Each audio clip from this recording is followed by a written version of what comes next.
Vítejte u dalšího dílu mého podcastu Petra Crhák Talks. No a máme tady bonusový díl a to je rozhovor.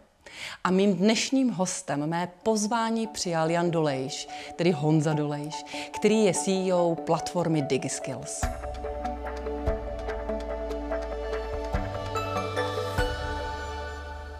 Honzo, vítej a jsem moc ráda, že jsi přijal pozvání do mého podcastu.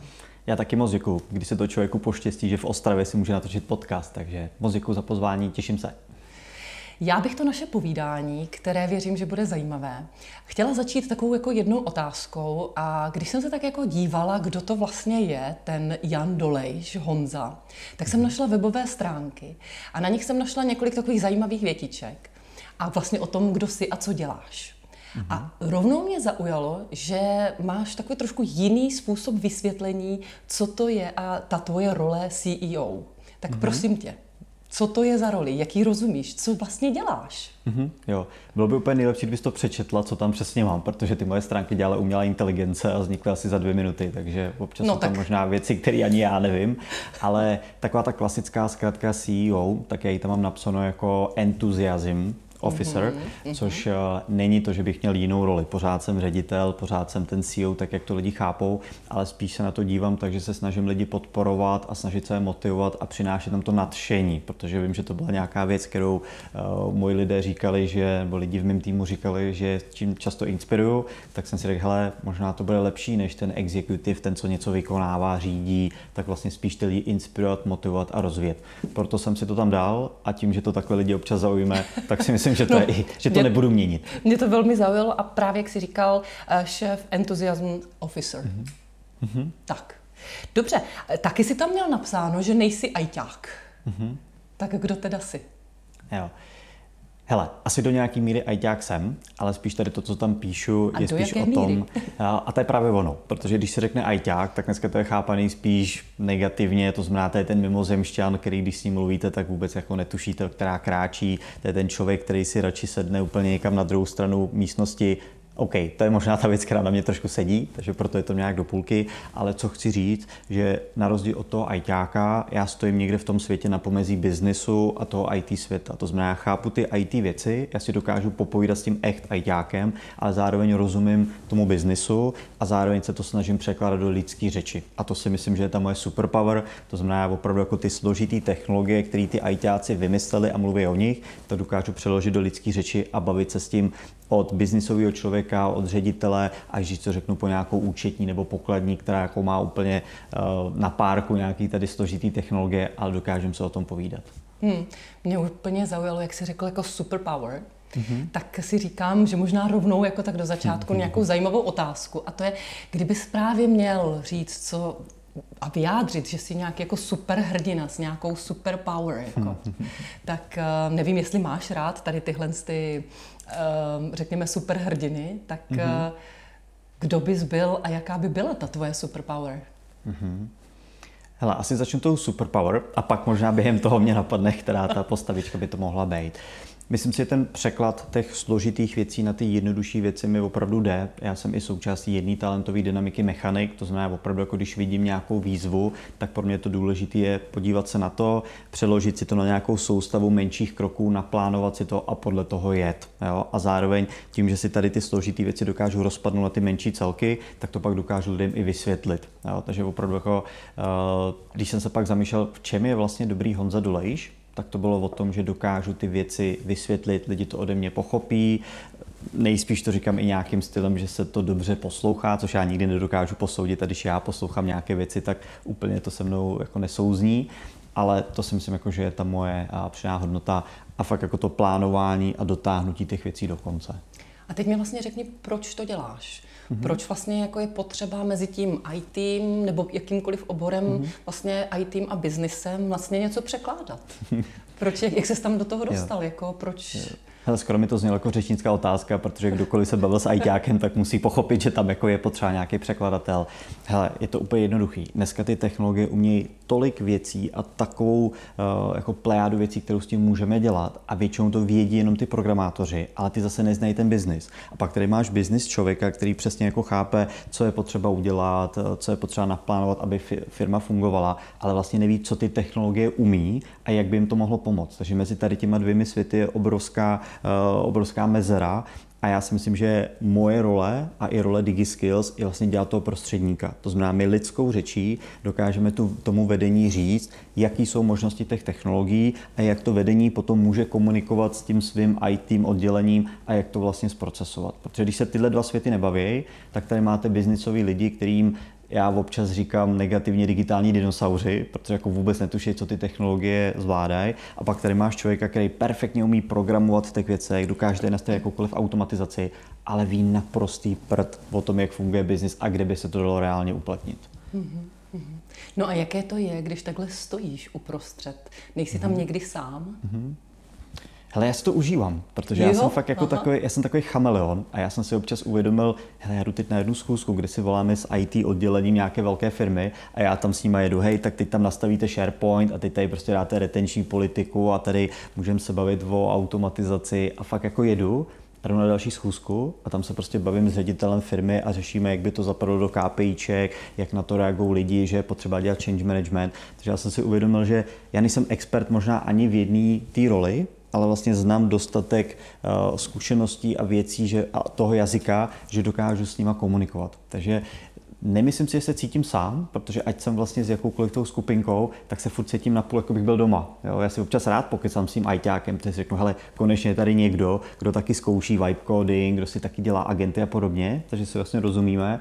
No ale pak jdu s tím ředitelem a tam se zase řešíme to, co řeším já v týmu s lidma, to, jak lidi musí člověk motivovat, takže si tam najdu obě dvě ty témata. Jo? A vnímám, myslím si, že to není zas tak častý, že by jako člověk se dokázal takhle přepínat. A mě to neskutečně baví. Já ti docela rozumím, protože asi ne tak jako do všech těch oblastí, ale taky jsem jednu dobu ve své kariéře stála tak jako uprostřed a překládala jsem trošku mezi tím IT a trošku mezi tím biznesem. No, takže víš, jaký to jsou mimozemšťani občas ty ITáci. A taky jsem měla někdy právě pocit, jako že jsem trochu sama. Jo, že vlastně mě nebere ani jedna ta skupina, mě nebere, že jsem jako expert v té jejich oblasti. A taky si vzpomínám, že jsem vlastně byla ten, kdo nejčastěji říkal, já nevím. Pojďte mi to vysvětlit. A vlastně to byla ta moje role, získávat ty informace z obou stran. Mě zaujalo, jak jsi říkal, jako agenti, AI, vibe coding. A vlastně na začátku, když jsme se bavili o tom tvém překladu, za mě velmi vtipném, co to je tvá role CEO, a právě v platformě DigiSkills, tak mě zaujalo, že jsi řekl, že vlastně ty webové stránky, na kterých jsem to našla, byly za pár minut vytvořené pomocí AI, předpokládám teda vibe codingu. Tak si říkám, já jsem čekala na své webové stránky několik měsíců a stálo mě to několik tisíc, možná desítek tisíc. Tak si říkám, co teda teď budou ti webaři dělat, když dokáže AI udělat takové docela hezké, viděla jsem, byly hezké a nepoznala bych to. Jo, ale na tohle není úplně jednoduchá odpověď ve stylu webaři teď končí, nebo programátoři teď končí, protože to má několik úskalí, kde bych to ještě nepoužil. Když to vezmu konkrétně, moje webové stránky, na kterých je pár stránek, je tam něco o mně, je tam možnost mě kontaktovat, jsou tam nějaké fotky, tak na to nepotřebuješ dneska z mého pohledu už profi programátora a to zvládne skvěle vibe coding, protože tam nepracuji s žádnýma data klientů, není tam žádná složitá aplikace, to je easy. Ale tvůj web, předpokládám, že ty už tam máš i nějaký e-learning a nějaké věci, které jsou pokročilejší, tak tam neříkám, že to AI nezvládne, ale už je to něco pokročilejšího a pokud se ti tam třeba přihlašují lidé, tak už to AI může udělat nějaké bezpečnostní úskalí a tam už jako já lidi trošku jako brzdím o to očekávání. Jo. Takže pro mě ten vibe coding je na nějaké takové jednoduché věci, anebo naopak, a to říkám těm lídrům, hele, vy můžete svoji myšlenku, kterou si tady načmáráte v iPadu nebo na papíře. Já jsem právě chtěla zeptat, jak to v praxi vypadá, protože teď se pohybuju mezi kouči a těm, když řeknu jako vibe coding, tak si řeknu, dobře, kam to zadám, jak to bude vypadat. Tak vlastně můžu si to nakreslit na papír? Můžeš si to nakreslit na papír. Výborně, já ještě stále papír pak používám. Pak to vyfotíš a dáš to do té digitální podoby. A jako skutečně, a teď to myslím jako naprosto upřímně, já jsem nedávno dělal, jsme s Leadershipem probírali jeden nový projekt, jeden nápad a já jsem se jako první načrtnul do iPadu a pak říkám, no dobře, ale teď jednak jako hnusně píšu a ošklivě kreslím, tak když já přijdu za svým Leadershipem a ukážu jim tady to a budeme se o tom bavit, asi to nějak zvládneme, ale jako oni by to potřebovali vidět, co já myslím, jak to pak vypadá, protože jsme se bavili o nějakém digitálním prostředí.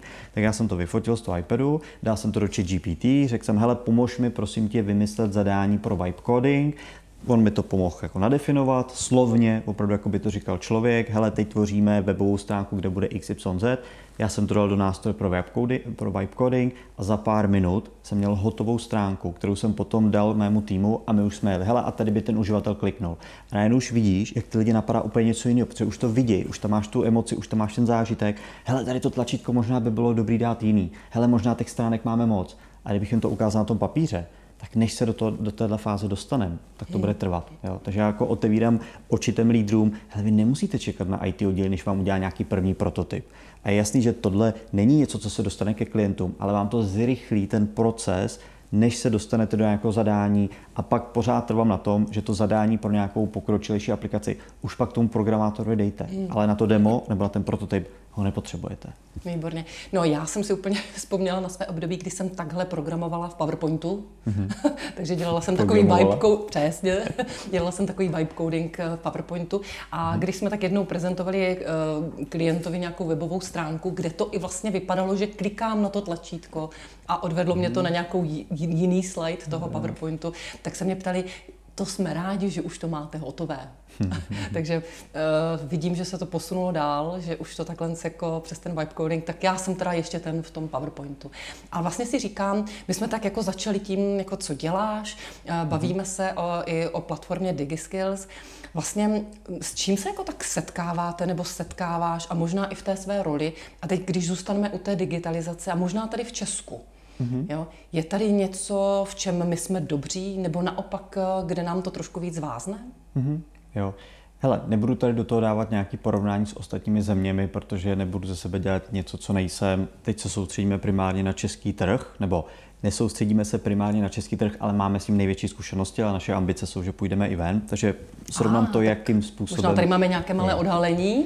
Ale my se tím netajíme, je to nějaká cesta, se kterou možná ještě něco zajímavého pracujeme.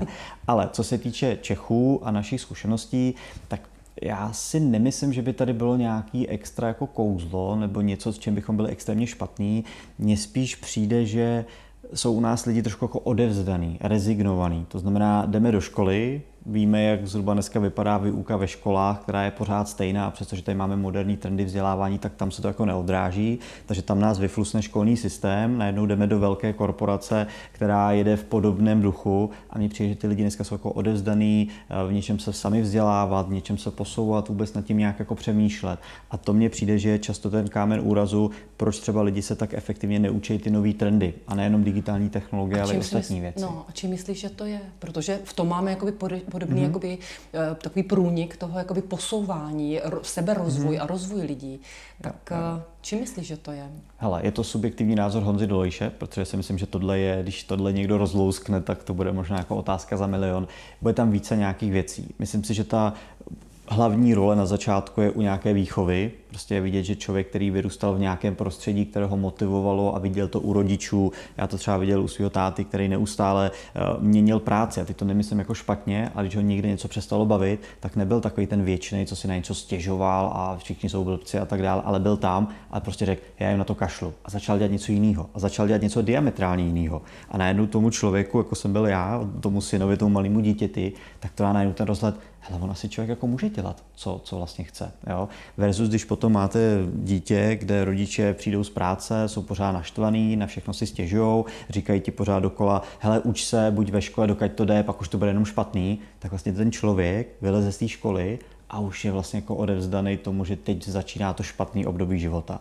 Tak to je za mě jako jedna věc, kde to podle mě začíná. No a pak jsou to ty systémy jako takový. Ať už je to ta škola, kdy jsme hodnocení, jak jsme hodnocení, takže lidi se bojí dělat nějaké chyby, bojí se nedokonalosti. Všichni jsme nějak zprůměrovaný. Jo? Nevyužíváme tam ty talenty. Všichni se učí matiku, zeměpis na jedničky, přestože často ty dovednosti jsou ti potom úplně k ničemu nebo tě nebaví. Takže to je jako škola, no a pak i v té práci. Jo? A já se teď nechci trefat do velkých firmách, nebo do velkých firm, ale tam je to často vidět, že prostě ty lidi jsou často kolečko v systému. Jo? A přestože firmy říkají, jak dbáme na lidi, jak máme skvělou kulturu, tak pak když to jako rozpracuješ a jdeš prostě do detailu, tak je to politikaření, je to ego, je to moc, není to manažer ve stylu, hele, podporuju lidi, rozvíjím lidi, ale jsem tady ten šéf, který si léčí kolikrát nějaký ego. Takže tohle je nějaký jako soubor věcí. Jsem v tomhle pozitivní, že se o tom víc a víc mluví, takže myslím si, že i ve velkých firmách se to posouvá k lepšímu. Stále to není ale tam, kde bych si chtěl představit, aby to bylo. No, mně se moc líbilo, jak se to taky krásně shrnul a ve spoustě věcí se protneme. To je ten mechanik, víš, jako jak se to rozplánuje. Jo, krásně rozplánované, moc se mi to líbí. Mě tam jako zaujalo právě to ego. Vlastně se přiznám, že bych to vůbec od tebe nečekala, že tak jako... Takový egoista, mluví o egu. Ne, naopak, jako, že ho zahrneš právě do toho, že to může být. A v tuhle chvíli, jako v téhle sérii, jsem se právě egu v těch svých podcastech jako věnovala. A vlastně si říkám, co to ego vlastně může těm lidem říkat, jo? V čem je může brzdit podle tebe? Jo.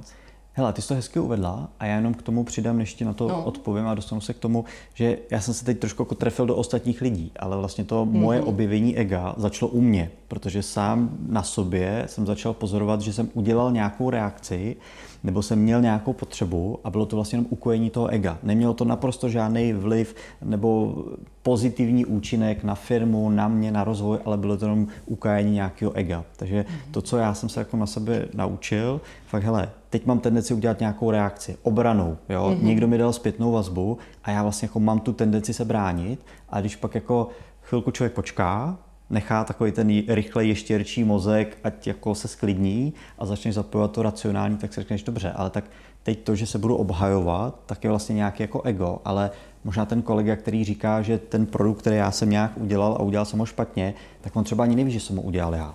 Jo? A on to neříká kvůli tomu, aby mě chtěl zhejtit, ale vlastně je to nějaký společný dobro, pojďme ten produkt třeba vylepšit. Jo? Takže mně přijde, že když to ego člověk jako odhodí, tak pak se vlastně zblížíte i s těma lidma a můžete to někam tvořit. Ale je to extrémně těžký. Jo? A pak to vidím i v tom řízení, jak říkám, často u mě, jo? Někdo tě naštve, tak vlastně jako první reakce je nějaká a když si pak vždycky uvědomíš, hele, proč ten člověk se takhle zachoval? Jaká tam byla jeho potřeba? Proč to udělal? Co měl za informace? On třeba neměl ty informace, jako jsi měl ty. Jo? Takže když tady ty věci se jako rozebereš, zbrzdíš, zkusíš potlačit to ego, takový to, aby tebe to potěšilo, aby ty si ukázal, že ty seš ten šéf, aby ty si ukázal, že seš lepší a vlastně tohle potlačíš a zaměříš se na toho člověka, tak prostě vidím, že to je lepší způsob. Ale začalo to u mě a když to člověk vnímá u sebe, a tím neříkám, že jsem to vyřešil, nevím, jestli existuje něco jako vyřešit boj se svým egem, ale začínáš to všímat u sebe, tak to pak vlastně vidíš i na těch ostatních a často to vidím na těch manažerech. Jo? Že tam je to jenom o tom, že byl jsem toho svědkem hodněkrát. Manažer musí mít poslední slovo. On tomu musí dát nějakou jako poslední větu a nějakou úpravu, aby on byl ten, který to vlastně jako zlepšil. Aby bylo vidět, že on je ten šéf, který přece on musí všechno umět, on nedělá chyby a tak dále. A tohle, když člověk hodí pryč, tak si myslím, že to je velký game changer. No tak to já tě v tom případě na tu tvoji otázku, jestli existuje něco jako vyřešit to ego, nebo být bez ega, nebo vlastně jednat úplně bez ega, tak to vlastně tě nalákám a vlastně i posluchače a diváky taky, protože vlastně o tom je ta minisérie těch 7-8 dílů, o tom egu, jestli a jak s tím egem pracovat. Mně si líbilo, zmínil si, že když mě někdo naštve, jo, tak se mi to tam třeba zapne, chviličku čekám, plazí mozek, ještěrští mozek, chviličku jako čekám, počítám a potom reaguju. Tak jsem si představovala, co tebe jako Honzu dokáže naštvat. Jestli tady jako jenom mezi námi, nikdo to neuslyší, nebude to vědět, jo? Co takového Honzu jako naštve? Jo. Hele, často to jsou technologie jako takový, protože technologie, tak se vracíme zpátky k těm technologiím. Ale jsou to technologie i lidi. A jsou to takové dvě věci, které jsou dost úzce spojené. Často technologie jako taková, hlavně z pohledu nějakého UX, to znamená toho, jak je třeba nějaký prvek nastavený nebo vytvořený pro uživatelskou zkušenost. Příklad. A pro ty, co nás poslouchají a neví, co je UX? Jo, To znamená, je to prostředí té aplikace, je to pořadí tlačítek, je to nějaká funkce nebo něco podobného. Třeba barva. A třeba může to být barva. Díky. Jo, a mě opravdu jako naštve, když začnu používat nějakou aplikaci a naprosto zřetelně vidím, že ten člověk, který tu aplikaci programoval, tak ji sám potom nikdy nemohl použít, protože ta aplikace se zachová nějakým stylem, že kdyby ten člověk, který to naprogramoval, si to jednou vyzkoušel, tak si řekne, teď to nedává smysl. Jo? A často se to stává u velkých firm, kde prostě vznikne nějaký zadání biznisový, to nějaký produkták prostě zpracuje, dá to programátorovi, ten naprogramuje část, někdo dá další část, pak se to slepí a vlastně z toho strašný kočkopes. A to mě vždycky jako uživatele můžu ti tam naštve. vložit právě úplně jeden konkrétní příklad, který mě takhle jako v aplikace konkrétní, která mě zlobí, když někdo vlastně, jak jsou auta a mají vlastně chytré systémy, tak vlastně to udělá tak komplikované, jo, to uživatelsky nepříjemné, že vlastně sedím a na 7 kliknutí si potřebuji slumit topení. Jo? A já jenom chci říct vlastně, že i to jsou nejenom mobil a aplikace jako v těch laptopech, co máme, ale prostě to jsou už dneska věci, které zdá se mi, že ten člověk už potom nikdy v tom autě nejel a nenastavoval si teplotu, protože kdyby tak to udělá daleko jednodušší. Jako bylo KPIčko, potřebujeme snížit náklady, super, tlačítko hardwareový je náklad navíc, řekneme to do displeje, perfektní, někdo má na starosti software a už to jako jelo a vlastně ztratil se tam ten uživatel. Na cestě za tou optimalizací se ztratil ten uživatel a to je špatně. A to mě vždycky jako extrémně naštve. Jo. Tím, že hodně teď pracuji s nástrojem Microsoftu, tak často prostě tady ty věci tam občas nějaké jako jsou. To bych nerada otevírala tuto kapitolu. Oni to mají, zase pro jejich dobro, oni to mají těžký, protože ten systém je opravdu komplexní, pracuje na tom spoustu lidí. Jo. Ale Microsoft nebo jiný, jako Google má svoje specifika, tak tam mě tohle jako naštve a nedávno mi někdo řekl, Honzo, já jsem slyšel poprvé, že si řekl sprostý slovo. To jsem se chtěla zeptat. Kdyby mě někdo slyšel, jak občas nadávám tady u toho a mlátím do stolu, tak by se asi hodně divil. Tak to jsou ty technologie. No a teď ti lidé. Tam trošku tetelím, čekám, co? Jo. Tam jsem dneska jako hodně odměřený, protože tam cítím, že ty lidi, když se nějak zachovají, tak často oni to nechtěli tak udělat, nebo nemysleli to tak, nebo neměli ty informace. Takže vyloženě, když někdo něco mě udělá, tak většinou mě to nenaštve a spíš se snažím zjistit, proč to udělal. To, co jako fakt nemám rád, je, když z tebe někdo dělá blbce. Jo? A tady zase odkážu se na mýho tátu, který vždycky říkal, hele, mě nevadí, když ten člověk mi řekne, že na to zapomněl nebo se na to vykašlal, ale že ze mě dělá jako pitomce, že si vymýšlí důvody, tak to je jako prostě věc, která mě hodně štve. Ale jinak si musím říct, že musíš udělat fakt něco hodně špatného a dát si sakra záležet, abys mě naštval tím. Taky si právě zmiňoval, když jsme u toho ega, vrátím se trochu k němu, taky si zmiňoval jako něco jakoby zastavit se, rozdýchat, jakoby počkat na tu další reakci, možná to ego dát jako stranou, tak předpokládám právě, když si i na pomezí toho biznisu a těch technologií potkáváš lidi, viděla jsem, slyšela jsem tě nejenom na konferencích, na různých workshopech, v podcastech a podobně, tak vlastně v ten okamžik, co tam se jako děje. Jo? Hele, taky to slýchávám a tam to zase jako přesně na to narážím na té druhé straně a pak to musím odfiltrovat i u sebe. Často u těch manažerů, když řešíme nějaké technologie, tak oni jsou přesně v té roli všechno vím, všechno znám a když já jim potom něco vysvětluju, tak vždycky jo, rozumím, OK, tak mi to ukažte. A jsou třeba jako ztracený. Takže a jak se ti tam daří právě jako to ego odložit? Nějaký návod třeba pro mě? Jo. Hele, na začátku vždycky říkám, je tady bezpečný prostředí, to znamená fakt všechno, co tady si spolu řekneme, zůstane to jenom tady. Vždycky řeknu pár nějakých vtipných příkladů. Jo? Říkám příklad jedné manažerky, která říká, Honzo, a to mi řekla až na nějakém 3. setkání, protože předtím se styděla. Honzo, je to fakt asi strašně jako blbý, jo? Já se stydím na to zeptat kohokoliv, ale vy jste externí, tak se zeptám. Ve WhatsAppu mi lidi posílají takový ty jako emoji, tomu říkají, kde se to tam posílá. Jo? A ona se prostě na takhle bazální věc bála zeptat, tak jsem jí to jako vyjasnil, ona byla strašně ráda a já to tam použijem jako příklad a často ty lidi to jako odpadne, že si řeknou, OK, tak asi tady existuje spousta lidí, kteří mají něco podobného. No, jo, tady mám takovou chuť do toho trošku vložit a nevím, jestli je to s tím egem nebo ne, ale právě tady vlastně může být taková ta spokojenost s tím, že teď jsem to věděl, co nevěděla a já jsem jí vlastně pomohl. Jo. Tak si vlastně říkám naopak, a teď se omlouvám, nechci jít do nějakého konfliktu, ale to naopak může to ego tak podpořit. Jo, tak si říkám spíš, jako jestli jsou tam situace, kdy vlastně si říkáš tak a teď do toho nebudu zahrnovat to, že to vím, že je to jinak a jo, že vlastně to ego zůstane trochu stranou. Jo, hele, určitě takové situace jsou. A hele, já často jim i trošku jako pochlebu nebo pochválím je jako za něco, aby se mi otevřeli v něčem jako jiným. Jo? A já často tam jdu do toho, hele, já tady nejsem člověk, který vás má něco přesvědčit, že máte nějak dělat. Jo? Pojďme se na to podívat jako parťáci, vy máte nějaký systém, pojďme se podívat na to, jak ho změnit. Mně se totiž nedávno stalo na digitálním coachingu, že když jsem se zeptal, hele, jaká je vaše motivace, že tady dneska jsme? A on mi řekl, já bych byl hodně překvapený, kdybyste mi dneska ukázal něco, co bych se naučil a co bych dělal lépe. A to já už jsem na začátku najednou pocítil, hele, ten člověk si mě možná objednal proto, že chce jenom sám sebe uspokojit, že je vlastně jako dobrý. Jo? A že vlastně já tady teď budu soutěžit a vlastně jako říkat mu, co je dobrý a co je špatný. A to vlastně byla hra, kterou já jsem hned na začátku jako odmít a řekl jsem, hele, já tady nejsem o to, abych vám tady soutěžil a tak dále. Pojďme se společně podívat na to, jak pracujete, já ten systém bourat nebudu a pojďme si dát společnou soutěž, ať vás jako překvapíme. Takže já jsem se fakt jako zeptal, co je váš vysněný konec tady té dnešní schůzky. Jo? A on řekl, hele, když najdeme jednu věc, která mě překvapí, bude to super. Říkám, skvělý, tak pojďme společně to najít. A vlastně najednou jsme převrátili tu hru, kde já jsem měl soupeřit a on měl jako sám sebe nějak jako obhajovat, že je skvělej, tak jsme společně hledali. A na konci on řekl, hele, našel jsem 3 věci, které fakt jsem nevěděl. A bylo to jako skvělý. Jo, takže fakt jako, co mě vždycky pomáhalo, stát se tím parťákem. Jo? Nesoutěžit, přijde mi, že to ego často staví prostě ty 2 strany do nějakého souboje a já prostě od začátku to nechci hrát. Prostě a řeknu to transparentně. Tuhle hru já hrát nechci, pojďme hrát spolu.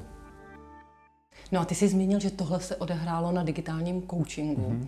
A vlastně jsem taky někde našla, že sám sebe nazýváš a vidím, že už se usmíváš. Asi víš, co bude následovat. Tak jsou to naše diskuze. No.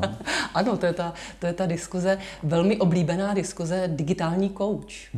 Tak jsem se chtěla zeptat, než se dostaneme k tomu hlouběji, co takový digitální coach vlastně dělá?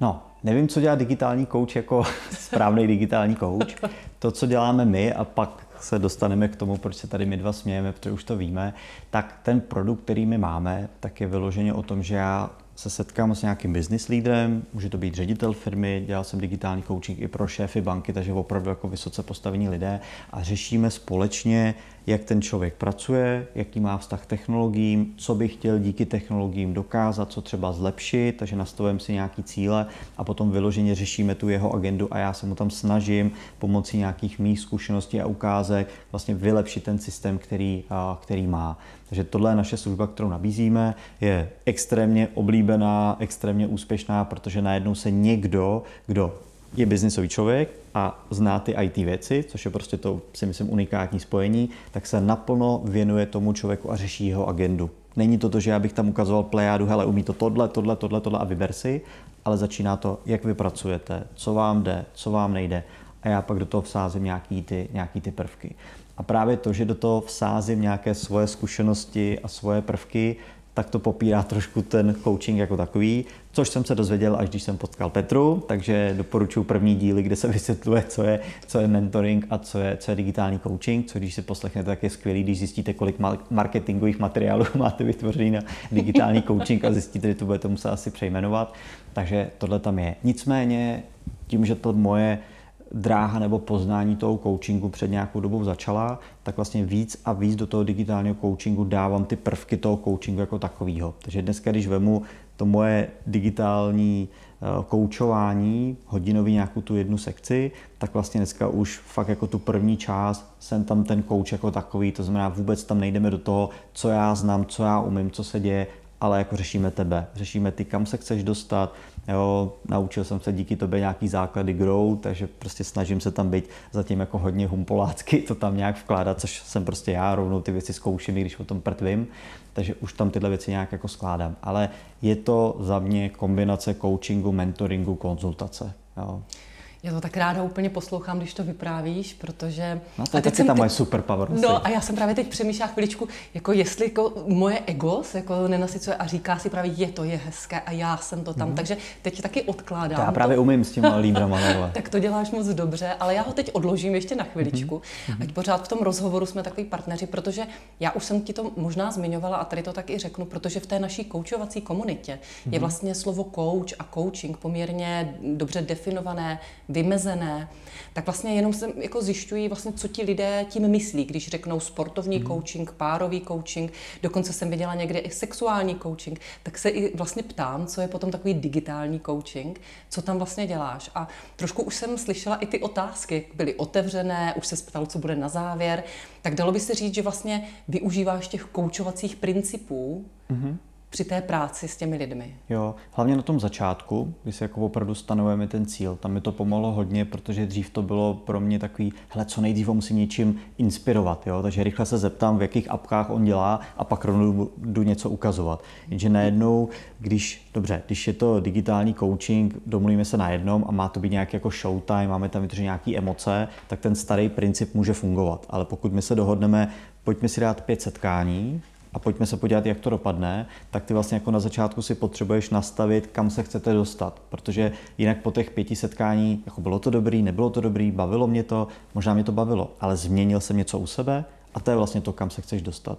Takže za mě ty principy koučování jsou skvělý v tom nastavování té role, no a potom mi to i mě jako introvertovi docela pomáhá vést ten dialog. Jo? To znamená, když třeba na něco narazíme, někde se zasekneme, tak vlastně pomocí dobrých koučovacích otázek, kdy už teď mám nějakou praxi v tom, aby to nebyla uzavřená otázka, ale už ho můžu toho člověka nechat rozpovídat, tak vlastně se můžeme dostat k něčemu jinému. Jo? A hrozně mě baví i zkoumání, ten styl té odpovědi, jo? Jak on odpovídá, jo? Což pro mě taky bylo nový poznání. Když jsem řešil, něco mi odpověděl, obsah té zprávy je nějaký, řeším obsah, ale styl té zprávy, to jsem jako vůbec neřešil. Na to, abych si jako dovolil říct, hele, slyšel jsem, že se ve vašem hlase jako něco stalo, řekněte mi něco o tom. Jo? A teď jako řekněte to řediteli banky.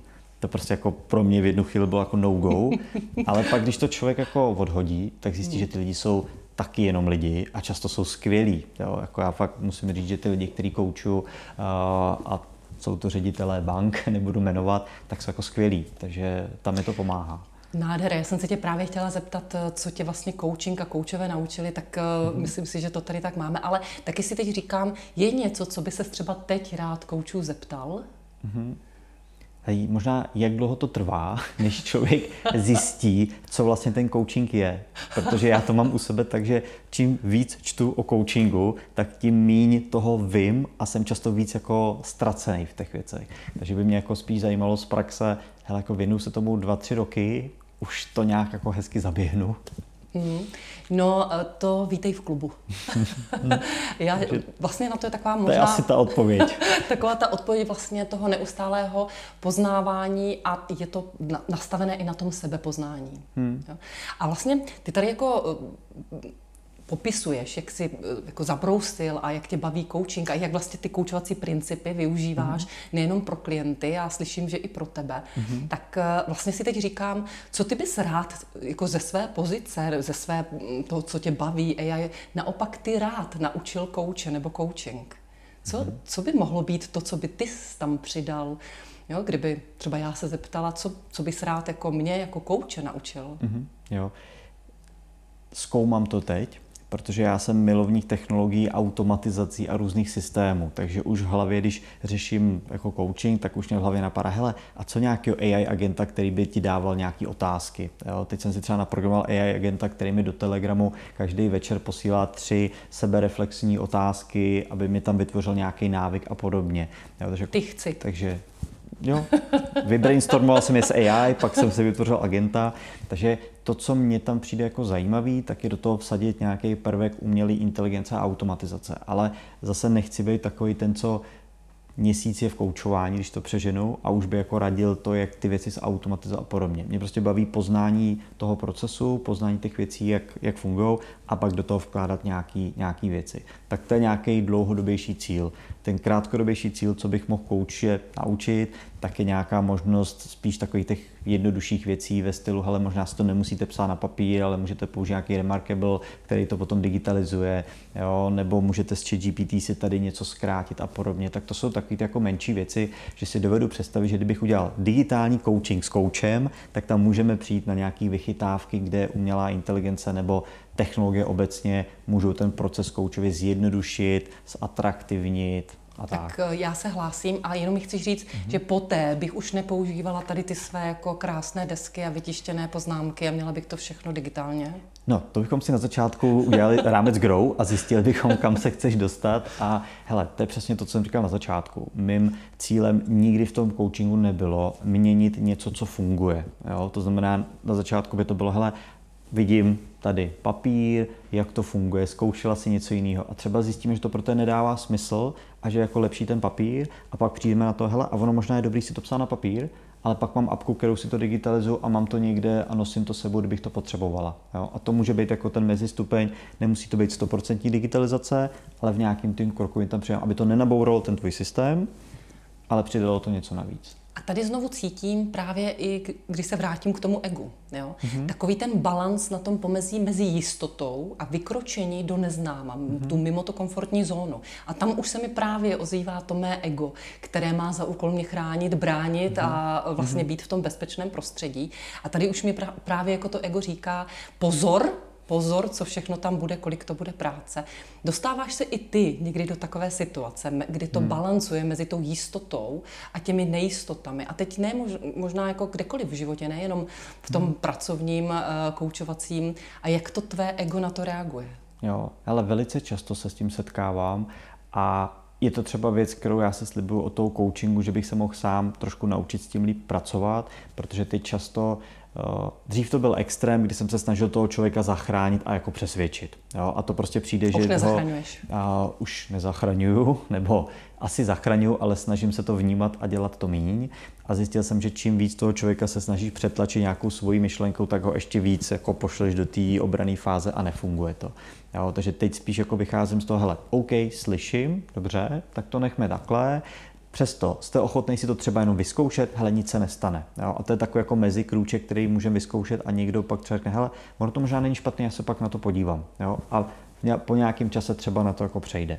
A nebo prostě řeknu, hele, OK, slyším to, beru to jako věc, ke který se třeba můžeme vrátit, pojďme třeba dál.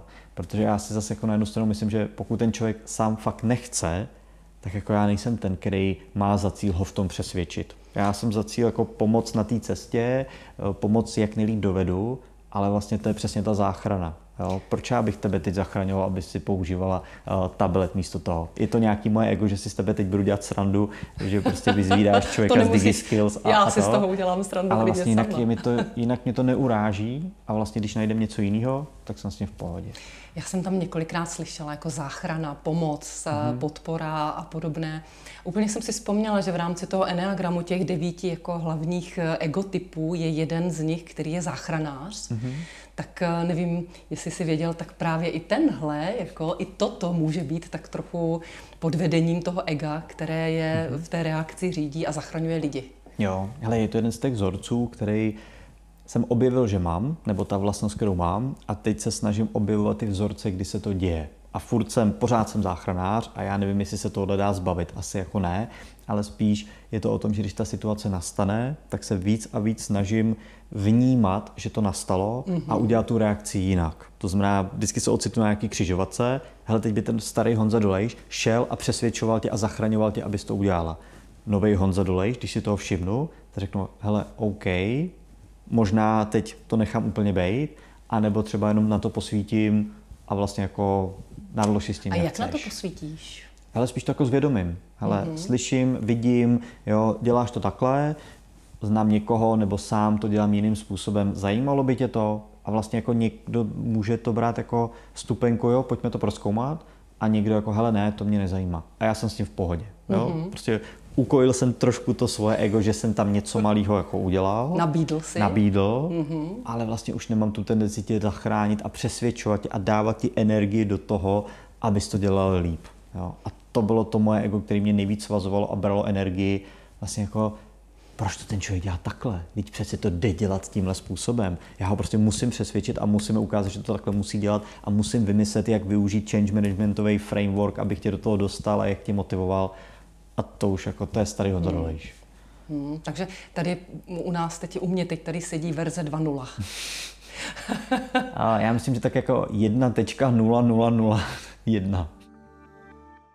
Říkal jsi tam právě, dávám si pozor, kam dávám tu energii. Tak kam dáváš energii ve svém životě? Kam ti to teče? Jo. A teď je to hodně do mě, to znamená nějaký to sebepoznání a teď je pro mě ta priorita, nebo ta jedna z dovedností, kterou se snažím pilovat, tak je coaching. Snažím sám sebe nerozptylovat tím, že se člověk učí 20 věcí zároveň, takže já si většinou vyberu jako jeden soft skill a jeden nějaký hard skill, takže u mě teď jako to zní soft skillově... tak jako velmi strukturovaně to zní. A to zase ten mechanik, že jo.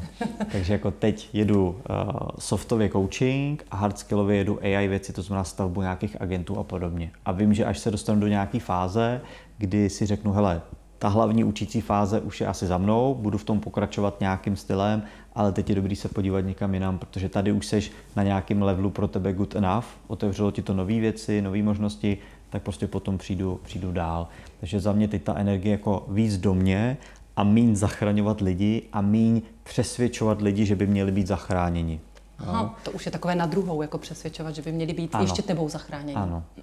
No, hele, možná v tom není to, že přímo musí být mnou, ale pro mě vždycky bylo těžké pochopit, jak to, že to nikdo nevidí, jak to, že sakra nevidí, že to jde zautomatizovat, jak to, že sakra nevidí, že na to je ta apka. Jo? A já jsem pořád směřoval energii do toho, abych tohle rozlouz. Dneska už to nedělám a tu energii radši dávám do sebe, abych se já něco naučil. Přesto si neodpustím takovou poznámku. Vlastně, když jsem se poprvé s tebou setkala, tak si stál na pódiu a vlastně si tam vlastně i ty lidi, kteří tam byli v tom hledišti, a bylo to na loňském HR Love, tak si vlastně ukazoval, co ti ostatní možná nevidí. A já jsem si odnesla několik poznatků, ale jeden teda jako vyloženě používám a neskutečně mě a to je vlastně ten mezerník. Konečně začne dělat mezery mezi slovama, že? Ne, mezery mezi slovama, nevím, jestli posluchači a diváci ví právě, jak to je dlouze podržet mezerník. Jo, když palcem podržíte dlouze mezerník na iPhone nebo i na Androidu a pak šoupete s tím podrženým mezerníkem do stran nebo nahoru, tak se přesouváte kurzorem a můžete jednoduše opravit nějakou chybu v textu. Je to úplný touchpad, mi to udělá, vlastně zmizí ty jednotlivé písmenka, jako ty klávesy, nebo jak se tomu říká, to zmizí a najednou se mi na tom mobilu udělá z toho touchpad a jsem úplně nadšená. Takže jako digitypy Honzy Dolejše jako mezerník, podržte dlouze mezerník. A to si narazila na tu druhou věc, kam já dneska směřuji energii, a to je ta inspirace. To znamená, já ukazuju to, jak já pracuju, to, jak se to dá dělat, a to je něco, co mě baví a možná to ukájí i nějaký moje ego, ale jsem s tím v pohodě, ale vlastně už nejdu do té role, že bych potom ty lidi přesvědčoval nebo hledal, ale když někdo za mnou přijde, že chce pomoct, tak to je ta energie, kterou já tam dám. Ale nebudu dávat energii do toho, když to nikdo jako nechce. A co dostáváš zpátky? Hele, ten pocit, že někomu pomůžu, že vidím, že pozitivně ovlivním svět, zní to jako klišé, a když ti potom někdo řekne, hele, použil jsem mezerník a je to skvělý. Já ho používám neustále a strašně mi to baví. Jo, takže... A teď jsem chtěla říct, pokaždé si přitom na tebe vzpomenu. Jo, to je asi ta lepší varianta, když si na mě lidi můžou vzpomenout. Takže... Já jsem taky samozřejmě, kromě tvých jako legendárních digitypů, jsem někde... Legendární. Už nějakou dobu běží, ne? Už jsou to vyšší čísla. Jsem zaznamenala za tím hashtagem. 6 000 bláznů, kterým přijde ode mě e-mail vždycky. No. Kteří si rádi a věřím tomu, že každý si tomu něco najde a vlastně takhle ty to nabízíš, takhle jako měníš ten svět k tomu lepšímu. Tak jsem vlastně zaznamenala i takový jako zajímavý článek, kde jsem se o tobě dozvěděla, myslím, že na LinkedInu. A vlastně nevím, jestli to bylo o tobě, byl to článek o tom, byly tam tipy, co nikdy nedělejte introvertům. Tak se chci zeptat, bylo to o tobě? Byly ty tipy směřované, že máš v praxi vyzkoušené a chtěl bys to říct teda i nám, extrovertům, protože jako nelze si nevšimnout, že jsem extrovert? Jo, hele, Nebyly to možná na mě vyzkoušené věci, nebo nebyly to obecně daný vyzkoušený pravdy, co fungují na každého introverta. Bylo to spíš o tom, co mě by v těch situacích pomohlo a možná to spíš byl takový jako experiment, jestli se najdou lidi, kteří to podpořejí. A byl to jeden z mých nejúspěšnějších postů na LinkedInu, takže najednou jsem jako viděl, že těch lidí, kteří to cítějí a vidějí úplně stejně, takové je. Dneska se říká, že svět patří extrovertům, protože mají tu potřebu to říct a podobně a ty introverti často jsou jako trošku jako v tom, že to nechtějí říct nebo se za to stydí a podobně, takže ten můj post vlastně otevřel to, že spousta lidí se možná uvědomila, hele, já to taky mám a možná nejsem divný, když jsem na konferenci a jako úplně se mi nechce jít do toho hloučku cizích lidí a začít se bavit a pak je tam ten extrovert, který to jako nechápe, protože tamhle jsou lidi, já jim něco můžu říct a jdou tam. Jo? Takže ano, jsem to já, psal jsem to, co funguje, ale jasně nefunguje mně a mělo to hezký ohlas. Tak mi teda řekni nějaké 2-3 tipy, když bych ve svém týmu nebo takhle spolupracoval nebo s tebou, tak co teda nikdy nemám dělat introvertovi? Jo. Hele, jedna věc, která tam byla, kterou jsem zmínil, je nutit introverta, aby šel do nějakého hloučku cizích lidí a otevíral konverzaci. Jo? Takže já jsem tam psal jako takový tip, hele, pokud už potřebujete, aby introvert šel a něco řešil v cizím hloučku, tak aspoň udělejte to uvítání, aspoň nahoďte nějaký téma, protože pro nás jako introverty je, doprči si, jak já to vlastně začnu, jo? Co já řeknu na začátku. Takže to byla jako jedna z věcí a na to dost lidí reagovalo, že to mají podobně. Pak to bylo i o tom, že extroverti si rádi povídají, když mají nějakou myšlenku. Když to my introverti se radši jako někam zavřeme, zabrainstormujeme a pak přijdeme. Tak jsem tam psal něco jako, hele, pokud jste extrovert a máte nějaký nápad, nevolejte rovnou vašemu kolegovi, který je introvertní a nechtějte to s ním rozebírat, jo? Nebo nejděte za ním rovnou, ale spíš mu jako napište, že byste rádi něco probrali, připravte ho na to, i ten introvert se sám připraví, sklidní a pak to bude daleko lepší. Jo? Hromadný brainstormingy. Zase extroverti si řeknou, hej, je skvělý, tady si dáme whiteboard nebo flipchart a začneme společně nahlas brainstormovat a ty tam prostě jsou ty introverti a oni mají skvělý nápady, oni mají brilantní nápady, ale vlastně nejchytřejší je ten, kdo je slyšet v místnosti. Jo, to teď jenom říkám, tak to samozřejmě není, ale to je to, co nám se honí často v hlavě. Tak on mluví nahlas a je sebevědomý, tak ten můj nápad bude asi blbej, tak to radši jako neřeknou. Jo, takže tam pak zase pojďte se sejít, pojďte si říct nějaký cíl, extroverti, ať si tady klidně spolu povídají, introverti, hele, klidně si teď dejte chviličku a nemusí to být jako odpojte se z meetingu nebo běžte někam pryč, ale jako dejme si to ticho, pojďme si to někam klidně jako napsat a pojďme se o tom pobavit.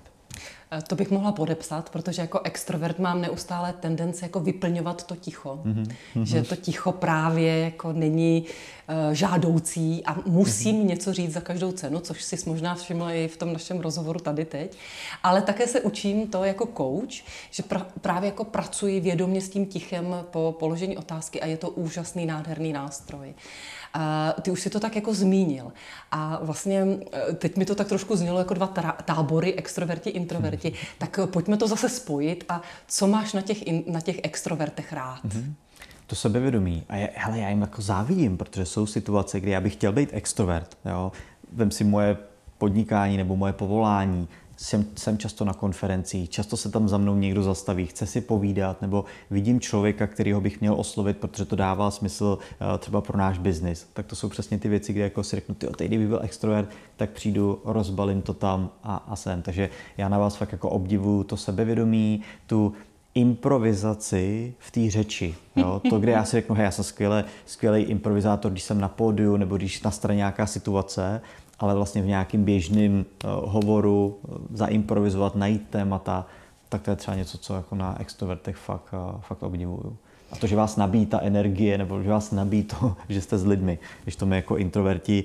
A hele, je fér zmínit, že to není černobílý, že jo? Není prostě jako extrém tam a tam. Právě, já jsem se tě na to chtěla právě zeptat, že už jsme tady měli takových několik typologií, jo? Já jsem vnesla ten eneagram, ty si vnesl mechanika, tak to bude, zní to jako nějaký další druh typologie. Teď tady dáváme extrovert, introvert, což by mohlo jako dokonce na několik typologií. Tak jak moc ty na takové jako testy a typologie osobnosti dáš? Případně využíváš to ve svém týmu? Nebo jako, je to docela takové téma, víš, že i občas se to na těch sociálních sítích prožené, jako tohle používejte, tohle ne, Hele, některé ty zkratky, které ty si říkala, tak já ani nevím, co znamenají, takže těch typologií je opravdu spousta a my u nás DigiSkills používáme dynamiku bohatství, která je extrémně jednoduchá, možná ty věci, a já na to nejsem expert, jo, možná ty věci až moc zjednodušuje, ale nám to pomáhá v tom, že my jsme extrémně transparentní. Všichni v DigiSkills ví, co ten druhý kolega je za ten typ.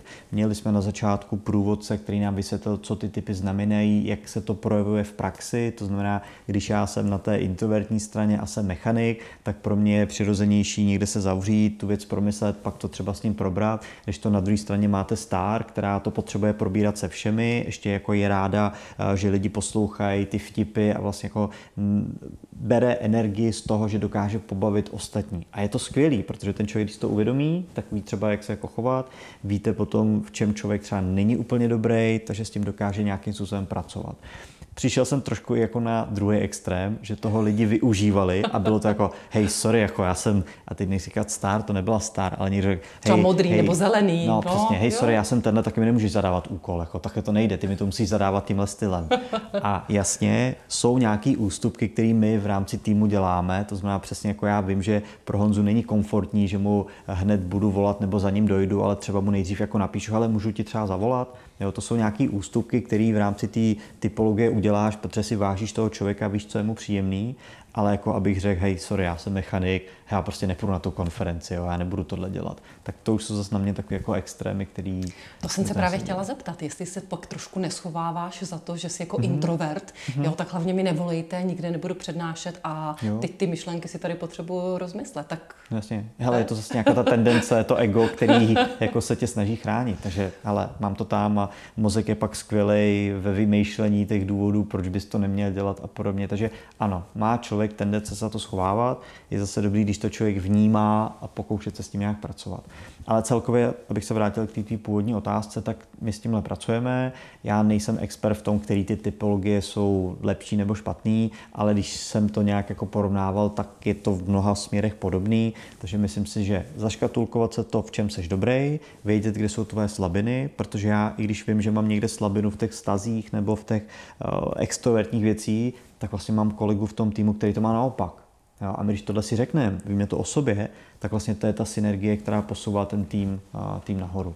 Ale musíte ze začátku překonat tu srandu z toho, že je někdo divnej. Jo. Z začátku toho, hele, Honza je introvert, ten nesnáší lidi, jo, ten by radši tady pracoval sám. Tak tuhle fázi musí ta firma nějak jako překonat, pochopit, že ani jedna z těch typologií není špatná ani dobrá. Jo? Jako nahoře v té naší typologii jsou lidi, kteří mají nápady, kteří se tady dokážou posadit, vymýšlet hory doly, ale bez toho člověka, který dělá nechci dělat tu realizaci, ale vidí tu reálnou situaci a dokáže to uzemnit, tak bez toho by se nic nestalo. Jo? Byly by vzdušní zámky. Zase na druhou stranu, když máte ty lidi, kteří jsou precizní v tom zpracování, precizní v těch procesech uzemnění, tak oni by třeba zase nevymysleli ty dobrý nápady. Takže vy se jako vzájemně potřebujete.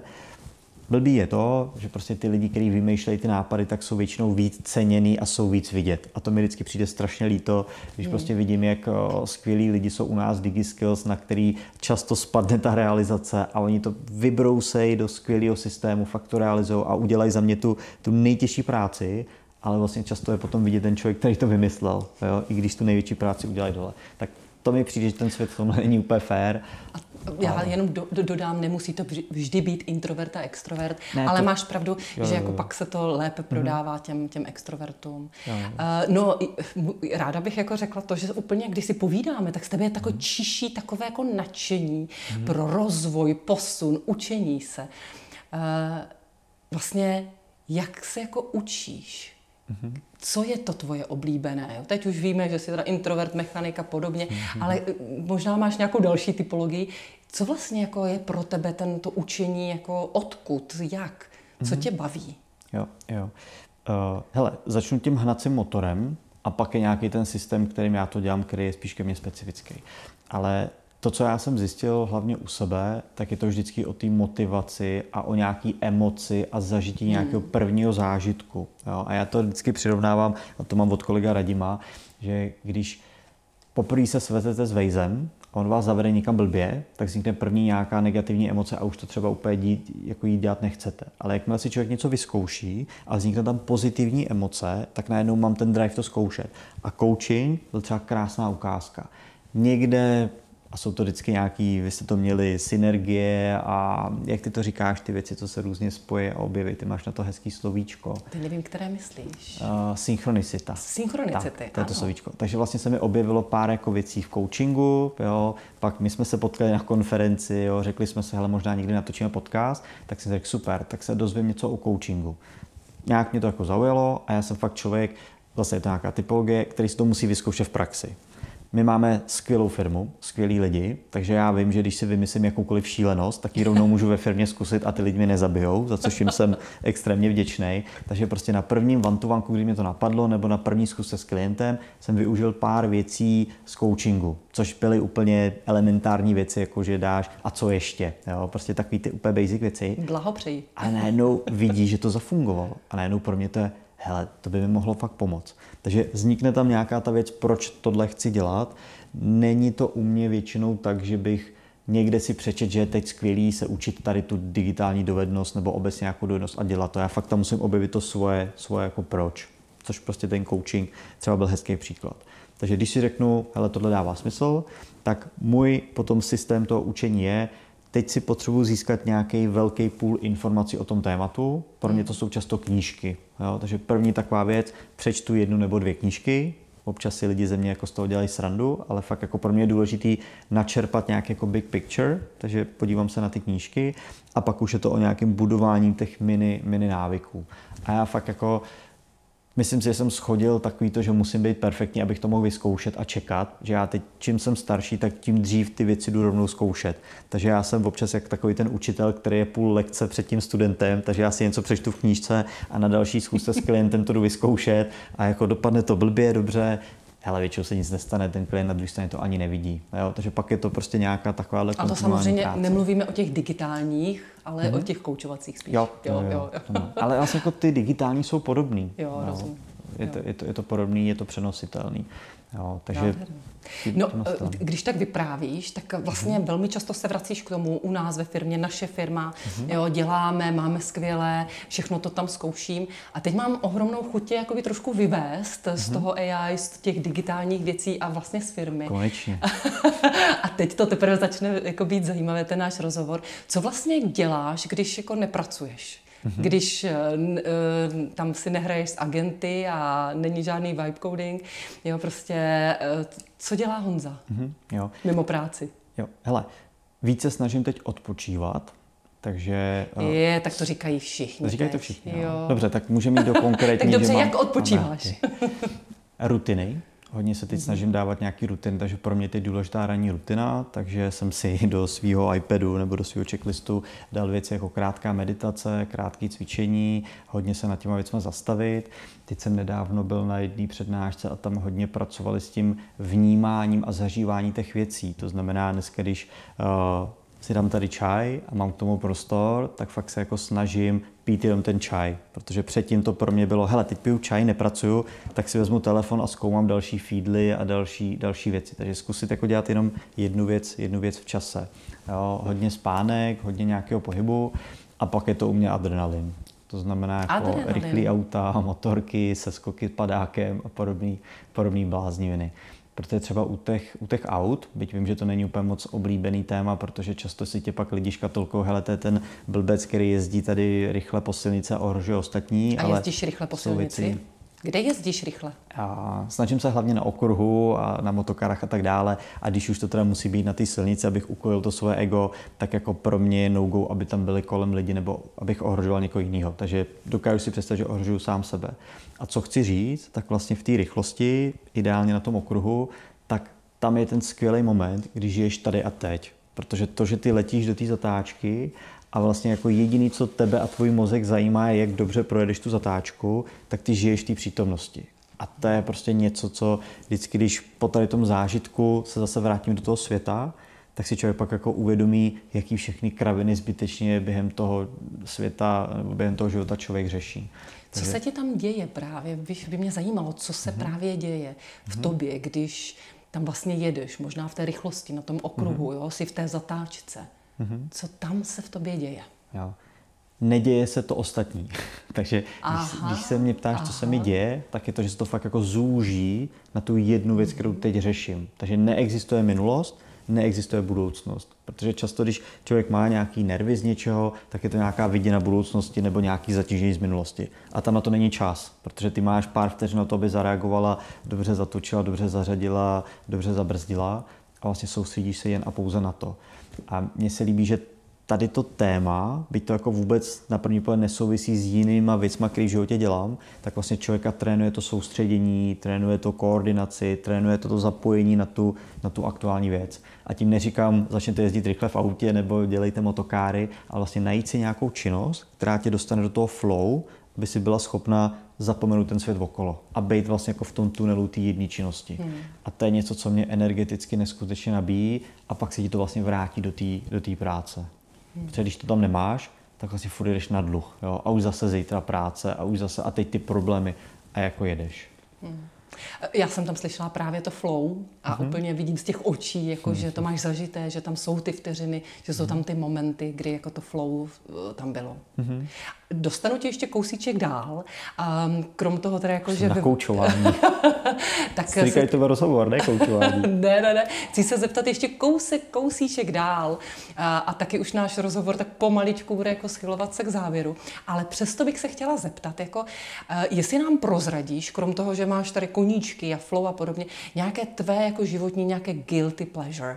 To by mě jako zajímalo, co tebe tak baví a možná je to trošičku jako i v té oblasti guilty pleasure. Jo. Hele, občas se hádám s ajťákama. A to je guilty pleasure. A to je guilty pleasure, že prostě reju do nějakých technologií a dělám si srandu z nějakých značek a ať je to Microsoft, Lenovo a podobně, takže občas jako řeším tady to, protože mě baví občas to jako jednostranné vnímání toho světa a musím se jako hodně brzdit, protože vím, že pak můžu škodit na různých věcech, takže to je jako jedna z těch a pak jako občas to jsou takový ty pohledy mimo tu moji bublinu. To znamená, občas si rozkliknu nějakou diskuzi v mainstreamovém médiu, byť Seznam mám třeba už dneska zablokovaný, ale občas někam jako vědu, abych se jako podíval, jakým stylem přemýšlí ta, nechci říkat jako jiná skupina, takže ale prostě lidi jako mimo kuchařky, cukráři. Hele, já to nepoznám z těch komentářů, kdo je co, ale jako, když to vezmu do nějaký situace, co všichni znají, otevřete si článek na Seznamu, kde se třeba typicky řeší OSVČ a podnikatele a podobně, tak to jako občas jedu, tak takovýhle věci. No. Napadá mi ještě taková, jako, představ si, že by si ve svém mobilu, protože ty velmi často se právě vracíš k tomu digitálnímu, tak já se k tomu taky jako vrátím. Kdyby si tam měl mít jenom 3 aplikace. Které aplikace by to byly a co by dělali? Určitě Spotify, protože mám rád hudbu a mám rád takovýto prostředí kolem mě. Paradoxně si myslím, že bych možná nepotřeboval umělou inteligenci, protože si nepotřebuju moc povídat, takže zvládnu být i sám. Takže jako umělá inteligence by to nemusela být. Hele, asi něco, kde bych mohl tvořit. To znamená nějaká aplikace na kreslení, napsaní, a teď neřeším, jestli to bude Notion, Todočko nebo něco takového, takže kam ukládat ty svoje myšlenky. No a pak bych tam asi měl nějakou hru. Auta nebo něco podobného. Jsem se chtěla zeptat, jakou hru? Ale nějaký auta. To byly nějaký, já už si nepamatuji, jak se jmenovalo, CSR jsem dlouhou dobu pařil, což byly takový jako drag race z boku a člověk tam musel správně řadit a tak. Naopak, představ si teď tu situaci, jo? Kdyby si celý den měl být bez mobilu a já bych byla moc hodná, abych ti klidně nabídla nějakou starou Nokia tlačítkovou, tak ať jako... Já jsem si koupil pro tyhle účely, mám doma. Máš doma, jo? Tak si představ, že máš vlastně jenom ten jako tlačítkový mobil, nemáš data, nemáš vlastně možnost jako to být online a ani mít mobil, jako. Ale já jsem to zažil, protože já jsem si opravdu v nějakou fázi řekl, co kdybych změnil to, že o víkendech nebudu používat chytrý telefon, ale budu používat tlačítkovou Nokia. Takže já ji doma opravdu mám tu, vlastně není to ta nová 3310, ale něco podobného, takže jsem to zkoušel a vybral jsem ten telefon jenom tak, aby tam byla hudba, protože to je to, co jsem potřeboval. A nějakou dobu jsem to držel, celkem to šlo ale zjistil jsem, že mě pak omezovala třeba navigace, protože jsem se potřeboval pak někam dostat a jak je člověk rozmazaný, tak už úplně neřeší. Existují takové ty papírové mapy, že? Jo, a taky jsem to zažil, taky jsem to zažil. Takže pak jsem od toho odpustil, ale je to věc, ke který se častěji a častěji vracím, a ne teď tady do toho extrému, ale vlastně to, že o ten víkend stačí si ten mobil dát úplně někam jako jinam. Jo? Mít vypnutý notifikace, mít vypnutý zvonění, a to, co já dneska na tom telefonu v tu dobu, kdy nepracuju, tak je to spíš udržování nějakých vztahů. To znamená, někdo napíše nějakou jako zprávu, tak na to odpovím, ale míň a míň sjíždím věci jako YouTube nebo jako nějaký články, protože jsem zjistil, že pak má člověk větší a větší FOMO a vlastně to tu situaci daleko zhoršuje. Nádherné. Dneska jsem ti položila velké množství otázek. Čas už nám tak krásně jakoby běžel dál a ty si tady dneska zmiňoval, že tě vlastně jako zaujal ten coaching a v tom koučování je to taky nejenom o tichu, grow a tak dále, je to taky o otázkách. A tak si vlastně říkám, jakou otázku by si spřál, aby ti někdo, a teď nemyslím jenom sama sebe teď a tady, ale nějakou otázku, kterou ti nikdy nikdo ještě nepoložil a vlastně by si spřál, aby ti ji položil. Myslím si, že by to bylo spojené s mým záchranářem, takže něco jako ve stylu, jak by si spřál, abys mi mohl možná tě inspirovat, nebo něco takového, v čem bych tě mohl v čem bys ty mohl mě inspirovat, nebo jak bys mi mohl pomoct. Tak to je asi nějaká otázka, na kterou ten můj pleaser slyší, a potom z toho cítím to, že ten člověk vlastně jako chce a jsme tam ty parťáci. Já jsem si tady tu otázku poznačila, protože jsem si říkala, že si ji třeba nechám na příště. Chtěla bych ti poděkovat moc za to, že jsme tady spolu si mohli dát čaj, popovídat na všechny možná témata oblasti od AI, práce, i toho, řekněme, v soukromí, i těch guilty pleasure, a díky moc za všechny odpovědi, i za ten přístup k tomu učení, coachingu a k tomu rozvoji, nejenom svému, ale i to, co děláš pro všechny ostatní. No a budu moc ráda, když bys přijal i do budoucna mé pozvání a píšu si tady tu otázku, že touhle začneme. Super, tak aspoň mám čas na to připravit.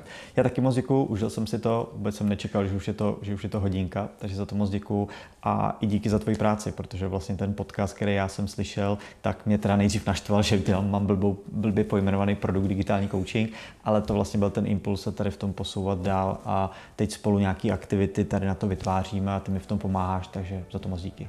Já moc děkuju a budu se těšit. Taky.